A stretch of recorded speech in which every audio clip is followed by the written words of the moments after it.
Question है insert in A sorted list. Given A link list sorted in ascending order and an integer called data, insert the data in the linked list such that the list remains sorted। Question में एक sorted link list given है और एक की given है। अब इस sorted link list में इस की को इंसर्ट करना है इस तरह से कि जो ये लिस्ट है sorted, ये इंसर्ट करने के बाद भी sorted रहे। इसको अप्रोच कैसे करेंगे? काफ़ी सिंपल है। यहाँ पे 3 केस बनेंगे। या तो की जो सबसे पहला वाला नोड है उसकी की से छोटी हो, इसका मतलब जो नया नोड इंसर्ट होगा वो पहले होगा सबसे पहले। या तो की कहीं पे नोड्स के बीच में आ रही हो, जैसे ये 35 वाली 30 और 40 के बीच में आएगी, यहाँ पे कहीं आएगी। और एक या तो की सबसे बड़ी हो, मतलब जो आखिरी वाला नोड है उसकी डेटा से भी बड़ी हो, उस वाले केस में यहाँ पे इंसर्ट होगी नोड के फॉर्म में। तो यहाँ पे 3 केस हैं, पहले उनको आइडेंटिफाई करना है कौन सा केस है और फिर उनको इंसर्ट करना है। तो जैसे पहला केस है, उस वाले केस में क्या करना है, जो ये वाला नोड होगा, मान लेते हैं इस नोड का नाम x है, उस वाले केस में सिंपल कुछ नहीं करना, x का नेक्स्ट करना है, x का नेक्स्ट इक्वल टू हेड, ये करा और रिटर्न करना है x को, रिटर्न x, सिंपल।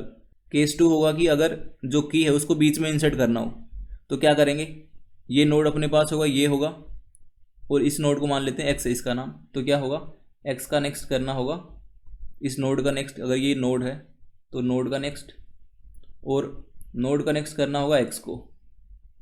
तो ये कुछ इस तरह से बन जाएगा कि 30 था, फिर ये यहाँ पे 40 था और बीच में की का नोड है, तो जो ये की है ये x वाला है, तो x का नेक्स्ट हो गया ये, और फिर 30 का नेक्स्ट हो गया ये, तो इस तरह से ये जुड़ जाएगी।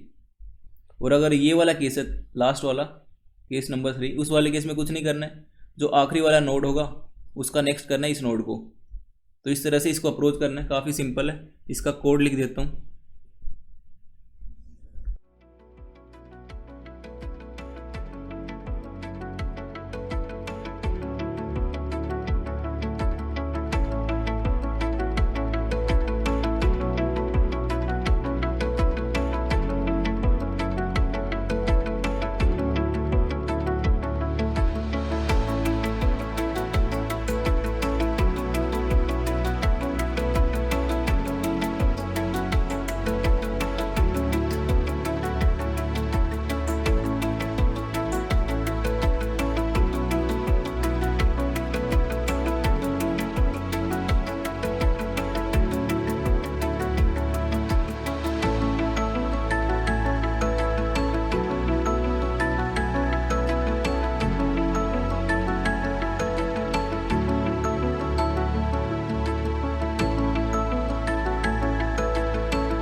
तो ये कोड कैसे काम कर रहा है इसको थोड़ा समझा देता हूँ। यहाँ पे एक नोड क्रिएट किया x नाम का, जिसके अंदर जो डेटा है वो की नाम की है यहाँ से। फिर जो ये इफ़ है, इसमें क्या हो रहा है, जो केस 1 समझाया था, केस 1 क्या था, अगर लिंक लिस्ट है सॉर्टेड तो उसके अगर शुरुआत में नोड को इंसर्ट करवाना हो उसके लिए ये है।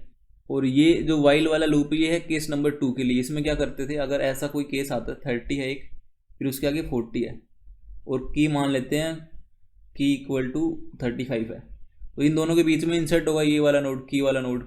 तो इसको कैसे करवाते थे, x का नेक्स्ट करा, नोड का नेक्स्ट, मतलब 35 का नेक्स्ट कर दिया इसको, 40 को, फिर ये वाला हट जाएगा, फिर जो नोड का नेक्स्ट है वो x को कर दिया, इसको ऐसे कर दिया और रिटर्न कर दिया हेड को।